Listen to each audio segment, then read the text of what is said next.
This is Jabril from JabrilAgora.com, and today's business hero of the day is John W. Rogers Jr.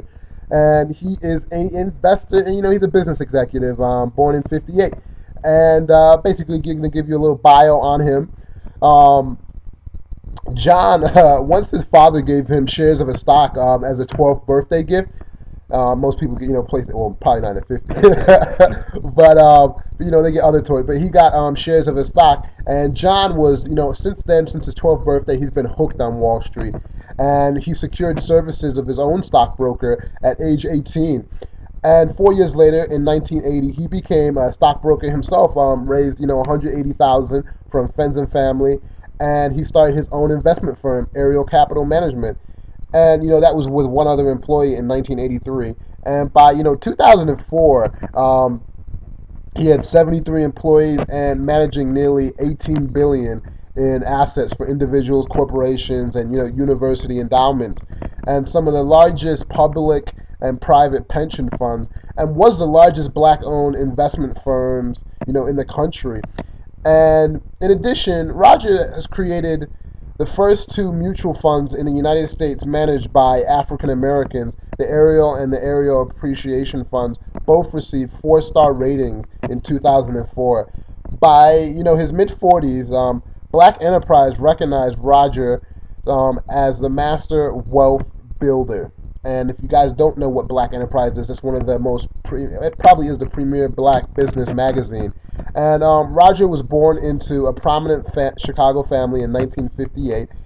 His mother, Jewel, was a senior partner in a Chicago law firm and a longtime figure in the national Republican, politics, and was named ambassador at large and the U.S. coordinator for refugee affairs for President, George Bush in 1989. And John Sr., his dad, was a circuit court judge, instilled early business sense in his son by giving him shares of, stocks as Christmas and birthday gifts, and allowing him, a checking account where he could deposit, his dividends and, his allowance. And except for one bounce check, John Jr. learned early financial lessons. He learned them well, and soon he was following newspaper stock tables and watching the stock ticker prices race along the bottom of the television screen on Chicago's local business channels. And he spent a lot of his time after school in the office of his father's broker, Stacy Adams, one of the first black stockbrokers in Chicago. And at the age of 16, Roger was hawking, hot dogs and peanuts, soft drinks during a softball, not by during a White Sox game at Comiskey Park, and putting the earnings into more stocks and phoning Adams to check on their progress during work breaks. Roger graduated from highly regarded University of Chicago Laboratory in 1976, and the same year he played on the Illinois Class A All-State Hall of Fame basketball team.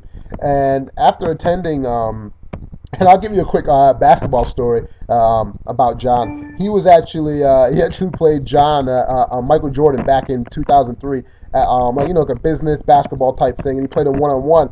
And he actually beat Jordan one-on-one. I'll post a link here so you can click on the clip to watch it.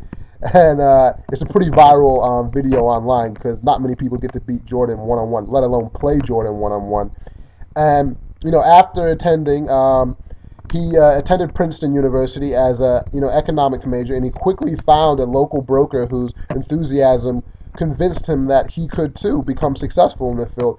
And while in college, Roger flew to the West Coast to appear on the Wheel of Fortune, and he won $8,600 in prizes, and he immediately invested with his broker.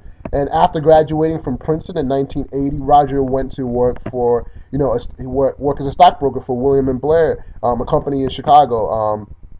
And besides being the first person directly hired out of college by the company in more than 4 years, he was the first black professional ever to work at the 400 plus employee firm. And for Rogers, it was a perfect place to learn his trade. The company had everything under one roof. Corporate finance, public finance, trading, money management, mutual funds, research, and specialized in small company stock. With experience and, he loved reading financial newsletters and magazines and investment classics like Security Analysis and Random Walk Down the Street. Rogers quickly became to develop, his value for, kind of the Warren Buffett philosophy, value-oriented investment strategy. And less than 3 years later, at the age of 25, he left William and Blair to form Ariel Capital Management, named after the fleet and nearly extinct African and Asian mountain gazelle, starting with only one major account, 100,000 worth of Howard University endowment fund to invest. Within 6 months, Roger and an employee had raised an additional 190,000 in investment capital, and from then on, Ariel Capital moved swiftly as its namesake, growing to 45 million in managed assets by 1986. And his powerful family ties helped Roger rapid rise in the financial world, and his mother was an early investor and remained part owner of Ariel until her death in 1997. And more importantly, her business connections helped open doors, and she was a trustee of Howard University and two other corporations where she served on the board of directors, Revlon and Mobil, and later, became Ariel's clients. And the firm also landed such accounts as retirement funds for city employees in Chicago, Detroit, Los Angeles, and the District of the Columbia, D.C. But the connections, aside from the bottom line, is results. One thing is to get, have connections in the world, but you have to have results when you're dealing with money.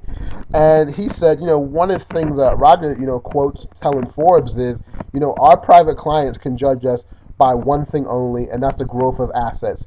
And to the end, Roger quickly perfected a creative but conservative investment style, best summed up by Ariel's motto, borrowed by Aesop's fable of the tortoise. Slow and steady is going to win the race.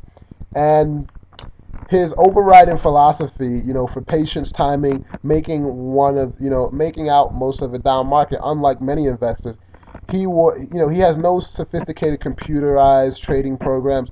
Roger avoids buying into current hot trends or any given moment, and he does not look for potential takeover targets with share prices that might quickly jump. Instead, he seeks out lesser-known, undervalued companies that produce quality products, then invest in long-term into their stock. Intensive research is the key to finding these companies. Rogers devotes several hours a day of reading 5 financial newspapers, 9 business magazines, and more than 80 newsletters, including his own entitled Patient Investor. He likes to concentrate, on smaller companies with market capitalization of 50 million to $1 billion, dollars, and good earning records that do very, very well, and well-established, niches. He told Financial World. Many of these firms are too small to be followed by, bigger Wall Street investors. But Roger also looks at companies currently unpopular industries. Companies experience temporary setbacks in earning, or companies newly created by, spin-offs or asset sales. And he aimed to find them before they're discovered by other investors. And other criteria are effective and committed management. And, clean and simple, easily understood balance sheet, good flow, good cash flow, and a low debt to capital ratio is what he values. And this is a little bio on John W. Rogers Jr. And I hope you enjoyed this. And if you're looking to get into the stock market or looking to be a trader, I hope this story has inspired you. And this is Jabril from JabrilAgora.com. And go check him out. I'll post some links to his website and some more bio info. And make it a great day.